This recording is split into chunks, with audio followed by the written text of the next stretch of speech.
Thinking about launching a podcast but overwhelmed by all the moving parts? At TurnKey Podcast Productions, we take the hassle out of podcasting so you can focus on the talk, not the tech. From concept to launch, guest booking to post-production, we handle everything. Need a strategy to grow your show and turn guests into clients? Yep, we do that too. DIY or done for you, we've got the solution that fits. Whether you're just getting started or ready to scale, TurnKey is your behind-the-scenes podcast team. TurnKey Podcast Productions. Your voice, your message, fully produced. Learn more at turnkeypodcast.com/contact. That's turnkeypodcast.com/contact. I'm moving to Montana soon. Gonna be a dental floss tycoon. Or maybe I'll just listen to today's Nice Guys on Business.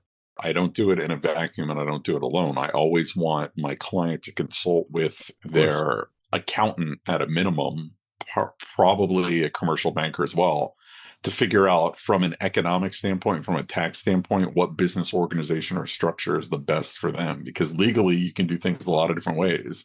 But if you do something wrong from an accounting standpoint or a tax standpoint, you're going to get killed on your taxes.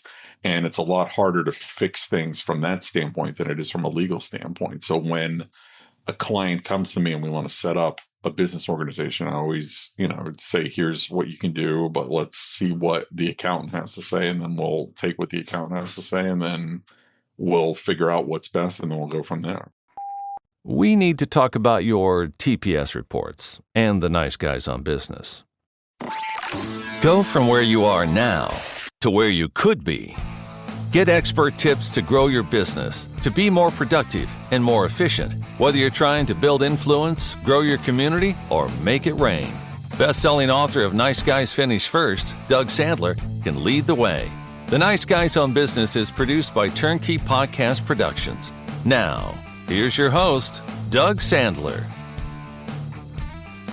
All right, welcome back to the podcast, Nice Guy Community. So do you need a lawyer who is maybe able to untangle the business mess without turning it into a bigger one? Good, because today's guest has been doing exactly that since before MySpace was a thing. Matthew Fornaro is a business law attorney serving Broward County since 2003, but not just Broward County, so stay tuned and listen up if you're in a spot other than South Florida. It's okay, but that's where he is located. But since 2003, he's been in Broward County doing his thing, and when things get complicated, contracts blowing up, real estate deals go sideways, partners not playing nice, he's the guy you want to call when you need some clarity and you need some results, not confusion and billable hours. From commercial litigation to intellectual property, landlord-tenant battles, to creditor disputes, Matthew, and Matt, as we want to call him through the rest of the episode today, lives in the trenches where the real business problems happen. And he's not just cleaning up messes, he's helping entrepreneurs set things up right from day one so they don't end up in court later. I'm excited to chat with him. Matt, welcome to the Nice Guys on Business podcast. Doug, thank you for having me. I'm now older than MySpace. It's just, do you have any kids, Matt? Yeah, I have an 18-year-old and a 14-year-old. They don't know what the hell MySpace is. Got it. All I remember is growing up, and every 3 seconds, because my kids are a little older, they're almost 30 and 33, so they were watching the Spice Girls movie. I don't know if you've ever had a chance to see that. Oh yeah, Spice World. I saw Spice it in World. the theaters. Yeah. Oh my gosh. Yeah. Totally. And Barney, the purple dinosaur. I don't know how we got off track so quickly, just like that. So what, when you were in elementary school playing on the swings in fifth or sixth grade, you probably, or maybe you did, you probably said or didn't say, when I grow up, I want to be an attorney. I think law is really where I want to go. Was that your approach, or was this something that found you later in life? It's interesting because in elementary school, I'll tell you how I got into liking the law or being an attorney is that I would, after school, a lot of days, I would go over my grandparents' condo because my grandparents lived a few miles away from me. So my grandpa used to pick me up from school because my parents worked. And I would watch the People's Court over at my grandparents' house on, I think it was Channel 7 down here, WSVN.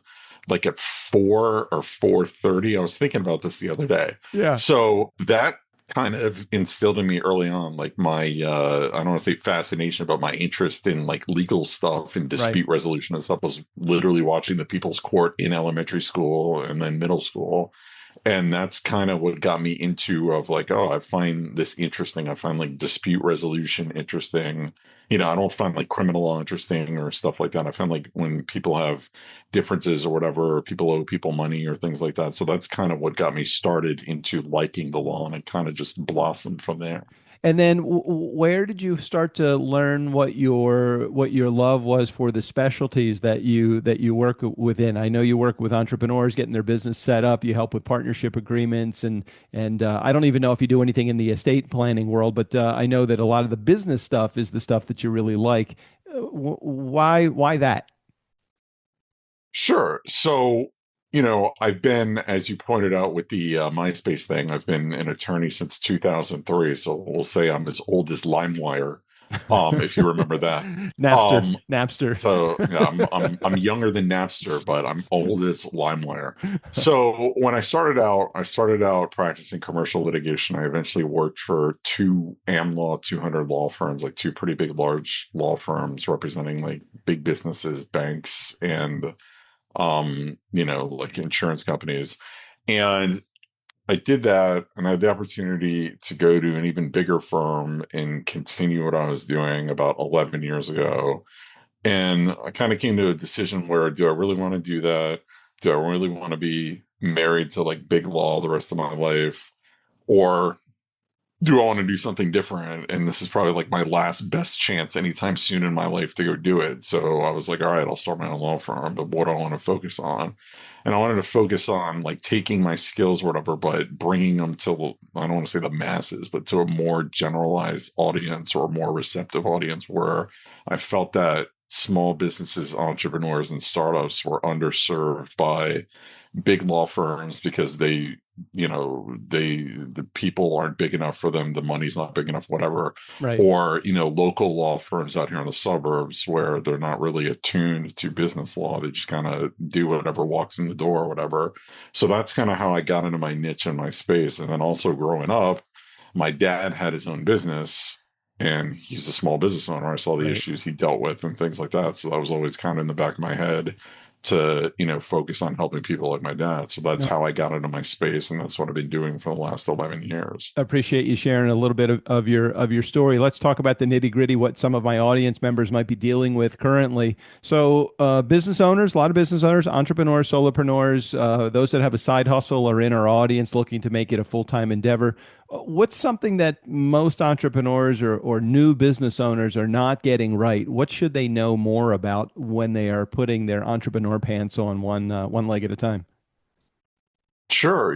People are very eager and excited to get into business as quickly as possible, no matter what it is they're doing. And they don't, a lot of the time, do the due diligence and the necessary steps before they just dive in and go on their Secretary of State website, register their business organization, and, Right. start doing business.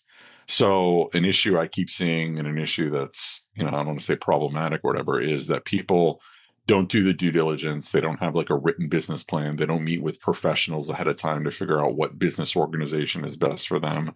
They don't pick the right business organization. They don't correctly register the business organization because they don't have governing documents or anything like that. They just go online and do the bare minimum.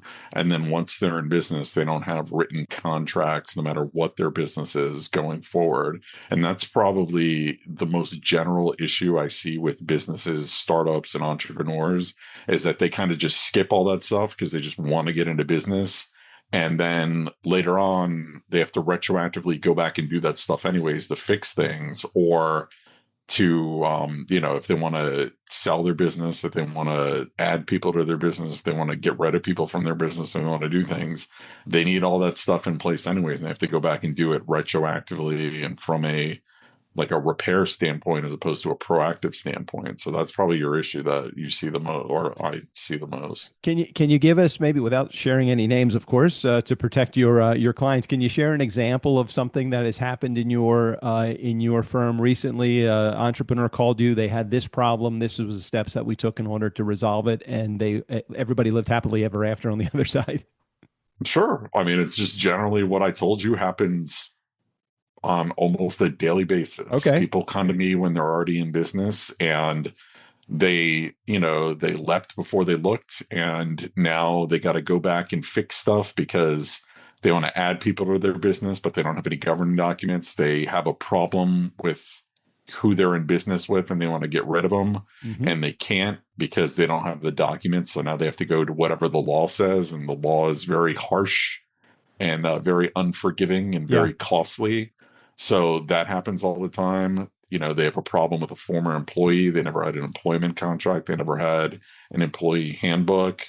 They have, other issues with contracts where they didn't have contracts to begin with. They just have a handshake deal and things go sideways. So I see that stuff almost on a daily basis every day. And it's all stuff that's totally, I don't want to say preventable, but totally mitigatable, because it can be not just, some stuff's going to happen anyways, but you can kind of mitigate it by having the stuff in place. I think it's really interesting. I look back to when we started TurnKey, our production business, and before that, I had an entertainment business that was around for 30 plus years. I've always been self-employed, but I've always also built the plane as I've been flying it. So I don't know that I'm going to get into business. I just happen to stumble into something that's an idea that I like, that kind of builds and builds and builds. And then you turn around 6 months later and you say, I probably need to turn that into an LLC, or I need to make that an S corp, or I need to make that a C corp. When it comes to setting up a corporation, is that something that you help people with, making a decision on what type of company that they should have, or should they just be a sole proprietor of their business? Is that the type of advice that you can provide for an entrepreneur? Yes. However, I don't do it in a vacuum, and I don't do it alone. I always want my client to consult with their accountant at a minimum, probably a commercial banker as well, to figure out from an economic standpoint, from a tax standpoint, what business organization or structure is the best for them. Because legally, you can do things a lot of different ways. But if you do something wrong from an accounting standpoint or a tax standpoint, you're going to get killed on your taxes. And it's a lot harder to fix things from that standpoint than it is from a legal standpoint. So when a client comes to me and we want to set up a business organization, I always, say, here's what you can do, but let's see what the accountant has to say. And then we'll take what the accountant has to say, and then we'll figure out what's best, and then we'll go from there.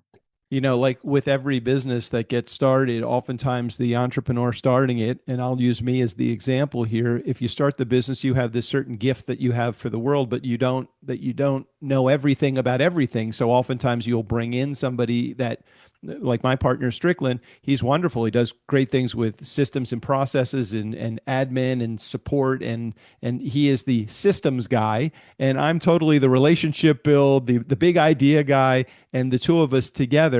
And it probably took us 4 or 5 years of having this business under us before we even had a partnership agreement that we put together. Oftentimes we don't know what we don't know as entrepreneurs. I didn't realize I was going to need a partner or have a partner. So these are things that we stumble into. And I would assume that with many informal businesses that are put together, that's probably what you're seeing. I know that it is sometimes challenging to undo a problem that somebody created, but can we talk about some of the stages that somebody should be going through when they're first thinking about a business? Like type of corporation, if a corporation that they're going to put together, do they need a partnership agreement? Do they need insurance? Do they need IP protection? Should they be copywriting trademarks or any of that stuff? Where do they even know? I mean, there's so many things. Where is like a good starting point for the conversation with entrepreneurs oftentimes?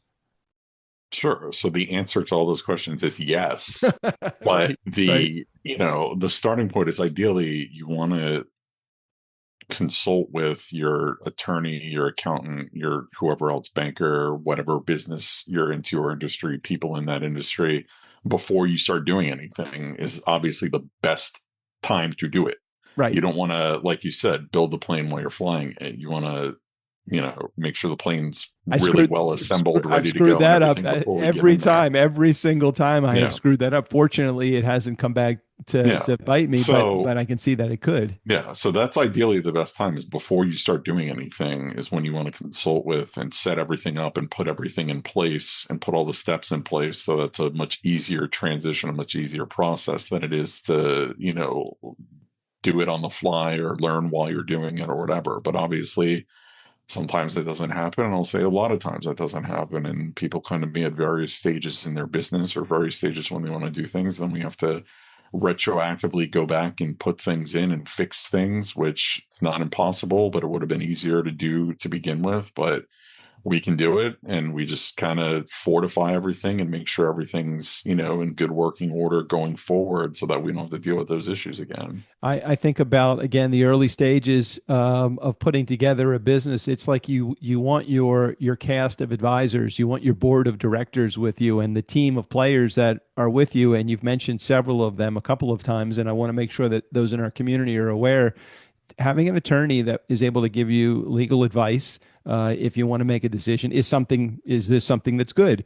I was thinking about, could I use the Good Humor name, because Good Humor is not around anymore? And then I discovered, well, Good Humor is owned by Unilever, and it's probably not a good idea No, to use the Good Humor name no. for anything that you're going to do. But there are a number of things that you don't think about. So having this cast of teammates that are with you, that are on your side to professionally advise you, is good. Can we talk about who should be on that team? You mentioned it a couple times, but let's make sure we're really clear about it. An attorney, and who else? An accountant, Okay, a commercial banker, I love this. and then those are like the must three, no matter what business you're in, whether it's online, in person, foreign, domestic, whatever. Those are the three must haves that should be at every Knights of the Round Table meeting. Then it depends on what your industry is, what you're doing, because the rest are pretty industry specific. I mean, if you're doing, online web stuff or whatever, you want to make sure you have like your web SEO guru person or whatever, however they Right, define right, themselves these right, days. You want one of right. those. If you're, doing, like merchant service processing, or whatever, you want a merchant service processor. In addition to, maybe if your bank's not doing it, you want like someone like that.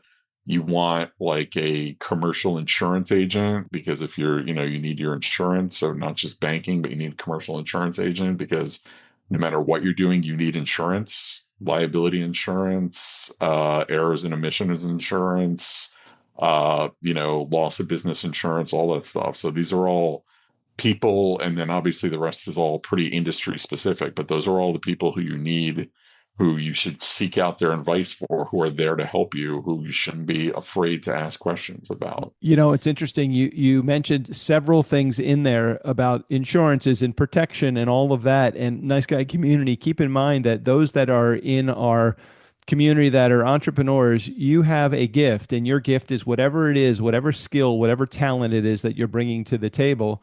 The stuff that we are all challenged with is we don't know what we don't know. And so it's important for you to grab a hold of a professional team, and you start with your attorney, and maybe your attorney can advise you, look, I think you need to go in and make sure that you have some sort of financing available to you if you need it. Commercial banker, you want to have tax advice so you don't screw up your taxes and make some financial decisions that could throw you into the dumper in your second year of doing it as a sole proprietor, when you could have saved tens of thousands of dollars as an S corp or an LLC. All of those things really important to do.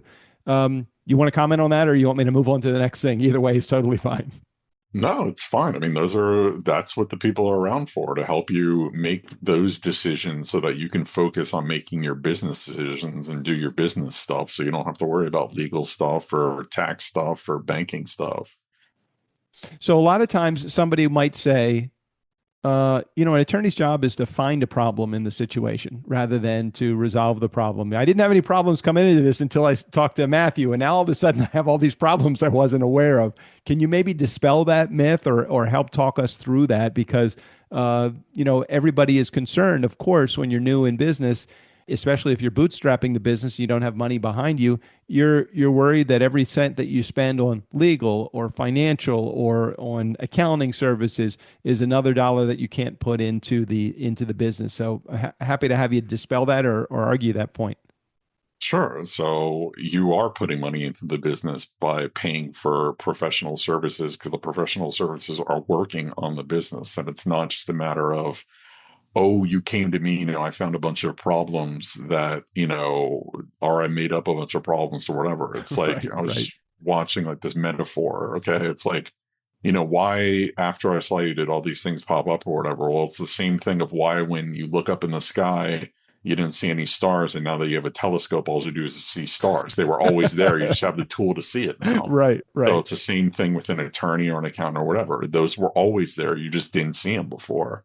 So you are investing in your business. It's not like you're spending money going to the casino or whatever. I mean, it's money that you're putting into your business that when you speak to the accountant, you'll find out that you can write off his professional expenses at the end of the year. Right. And it's just a different aspect of working on your business rather than, oh, well, I bought a website or I paid money for my commercial leads. Well, yeah, that's putting money in your business, but so is I retain an attorney who drafted all my documents, made sure everything's in order or whatever, or I retain an accountant who made sure my payroll or whatever is in order and things like that. So it's all preventative stuff and it's all stuff that's going to help your business run smoother. I love you saying have the telescope. The stars were always there. You just happen to see them now. An attorney is not there to scare the crap out of you. They're there to advise you. Whether you take their advice or not, that's up to you, nice guy community. But it probably is good to at least get set on the right foot rather than be 2 or 3 or 4 years into it.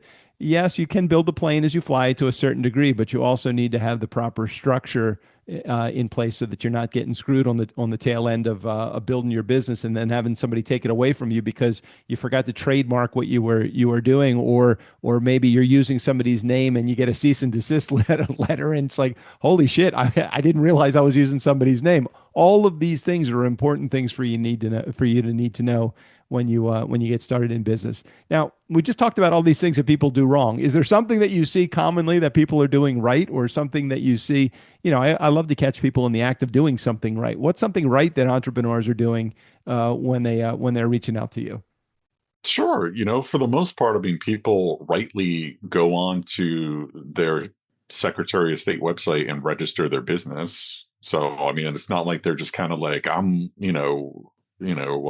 Doug Co. Incorporated. Well, did you incorporate? No, I'm just using that name. No, they actually do go online and Right. register it. Right. They may not do it correctly and they may not have all the documents that do it, but at least from a minimum competency standpoint and a minimum, standard standpoint, it's there. So they're pretty good at doing that. A lot of entrepreneurs are pretty good at uh, going to like an online service and getting documents, Right. made. I don't want to Right. use any names. You know what I'm talking about.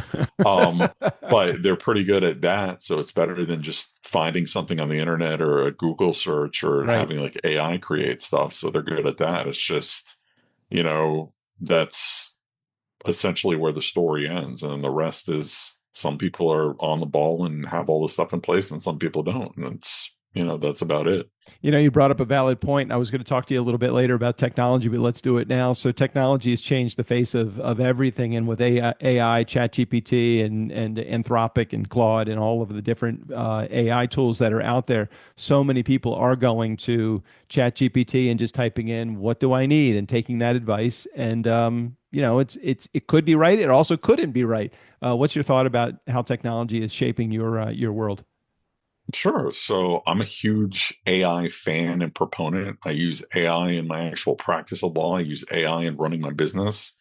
But, the first thing and the last thing I say about AI is I am in control of it and I take responsibility over it and I quality control, fact check, proof check everything that the AI does. I just don't blindly hit print or hit copy and paste and say, let's see what happens. Right. So, AI is great. It helps. It's phenomenal. It's probably the biggest technology thing possibly ever to Right. hit anything because it's just automates and does things that are just crazy that you can't even envision.